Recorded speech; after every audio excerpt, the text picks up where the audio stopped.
मैं युगों युगों से आम भारतीय जनमानस में मैं युगों युगों से आम भारतीय जनमानस में रचा बसा हिंदी हूँ। मैं युगों युगों से आम भारतीय जनमानस में रची बसी हिंदी हूँ। मैं सद्भाव, संवाह और संस्कृति की पर्याय हिंदी हूँ। नमस्कार, मैं ब्रिजलाला बिहार की यानी बोधिसत्व की भूमि बिहार से आप सभी का हार्दिक अभिनंदन करता हूँ। आज का विषय दिया गया है कि क्या जो हिंदी भाषा है भारतीय जीवन मूल्यों को प्रतिबिंबित करती है। मैं इसके पूरे पक्ष में अपनी बात रखना चाहूंगा कि हिंदी भाषा जो है भारतीय जीवन मूल्यों को प्रतिबिंबित करती है। सर्वप्रथम हमें जानना आवश्यक है कि जो भारतीय मूल्य हैं वो क्या हैं। तो भारतीय मूल्य जो हैं सदाचार, संवाह, सद्भाव, बहुलतावादी और सार्वभौमिक संस्कृति में निहित है और इन सभी मूल्यों की जो अनुभूति है वह हमें हिंदी से प्राप्त होती है। हिंदी भाषा का जो आज हम रूप देखते हैं वह प्राचीन मागधी से लेकर शौरसेनी और अवहट और अपभ्रंश से लेकर अवधी ब्रज भाषा और उसके बाद में अगर हम क्षेत्रीय भाषाओं की बात करें तो मगही से लेकर भोजपुरी, ब्रज भाषा, इन सभी भाषाओं में जो है हिंदी अपनी अविरलता से सभी आम जनमानस को स्वीकृत करती आई है। मैं यहाँ बात करना चाहूंगा हिंदी की उस मूल्य को जो उत्तर से दक्षिण दोनों की ओर जोड़ते रहती है, जो अटक से लेकर कटक तक और कश्मीर से लेकर कन्याकुमारी तक इसकी जो प्रवाहमयता है वह अविरल है।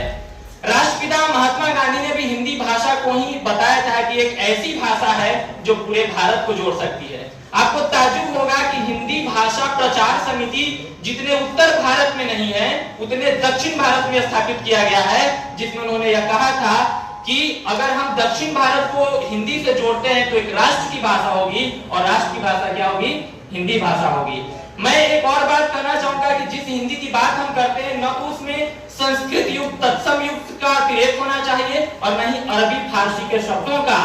दुष्यंत कुमार ने कहा था कि मैं जिसे ओढ़ता बिछाता हूँ वो गजल आपको सुनाता हूँ। तो भाषा वैसी होनी चाहिए जिसमें क्लिष्टता ना हो, जो आम भारतीय जनमानस की भाषा हो, जिसे हम हिंदुस्तानी कहते हैं, जिसे हम हिंदी कहते हैं और यही हमारे जीवन मूल्यों में रचा बसा है और घुला हुआ है। हम बात करते हैं जो आदि कवि वाल्मीकि से लेकर के और जो रामचरितमानस के रचयिता तुलसीदास ने भी इस बात को प्रतिबिंबित किया था कि परहित सरिस धर्म नहीं बाई और पर पीरा सब नहीं अधमाई। यानी दूसरों के हित से तो हिंदी भाषा जो है वह दूसरों को अहित नहीं करती है, अपितु दूसरे भाषाओं को आपस में समेटने का प्रयास करती है और उस सहजता को एक प्रवाहमान गति से लेकर आगे बढ़ती है और उस भाषा का नाम ही हिंदी है। कि भाषा भाव की जननी है, भाषा है संवाह। भाषा भाव की जननी है, भाषा है संवाह और हिंदी भाषा में ही संभव है सृजनशीलता का संवाह, सृजनशीलता का संवाह।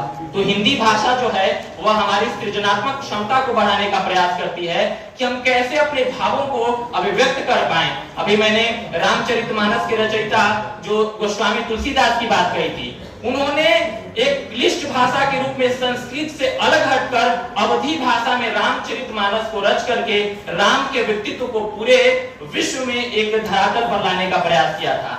तो भाषा को न हम क्लिष्टता की सीमा से जब बाहर नहीं निकालेंगे तो भाषा की जो क्षमता है वह मिट जाएगी। आज हम विश्व के जितने भी प्राचीन और जितने भी विकसित देशों की बात करें, चाहे जर्मनी की बात करें, इटली की बात करें, जापान की बात करें, इन सभी देशों ने अपनी निज भाषा को यानी अपनी मातृभाषा को आगे बढ़ाने का काम किया है। चाहे वो अंग्रेजी को एक भाषा के रूप में पढ़ाते तो आए हैं, लेकिन जब बात आई है अपने जीवन मूल्यों को उतारने की तो उन्होंने अपनी भाषा में उतारने का प्रयास किया है। लेकिन हम आधुनिकता के अंधाधुनिकरण में अपनी उपभोक्तावादी रवैये के कारण केवल इंग्लिश भाषा को जो प्रवाहमयता देते हैं वो हमारे संस्कृति के लिए और हमारे व्यवहारिक और सिद्धांतिक दोनों पक्ष के लिए हानिकारक है। डॉक्टर राजेंद्र प्रसाद ने कहा था कि जो बात सिद्धांत में गलत है वो बात व्यवहार में निसंदेह गलत होंगे। तो अगर हम सिद्धांत में किसी चीज को गलत कहते हैं तो वो व्यवहार में ही गलत है। आज हम इस कार्यक्रमों में हिंदी भाषा को लेकर बहुत सारे इस प्रकार के संवाद बोलते हैं, लेकिन हिंदी दिवस मनाने का जो सर्कुलेट जारी होता है वो भी अंग्रेजी में। तो यह हमारे लिए दुर्भाग्य की बात है कि जब तक इस प्रकार की मानसिकता को नहीं बदलेंगे, न तो हमारा जीवन मूल्य परिवर्तित होगा और न उन जीवन मूल्यों में हमारी जो समरसता है, संवाद है, वो अनुकूलित हो पाएगी। तो मैं अंत में इन्हीं बातों के साथ अपनी वाणी को विराम देना चाहता हूं कि भाषा में ही निहित है भारतीय जीवन का मूल्य, कि भाषा में ही निहित है भारतीय जीवन का मूल्य। आओ हम बचाएं हम हिंदी भाषा, क्योंकि यह है संवाद सार्वभौमिकता का अमूल्य। धन्यवाद। जय हिंद।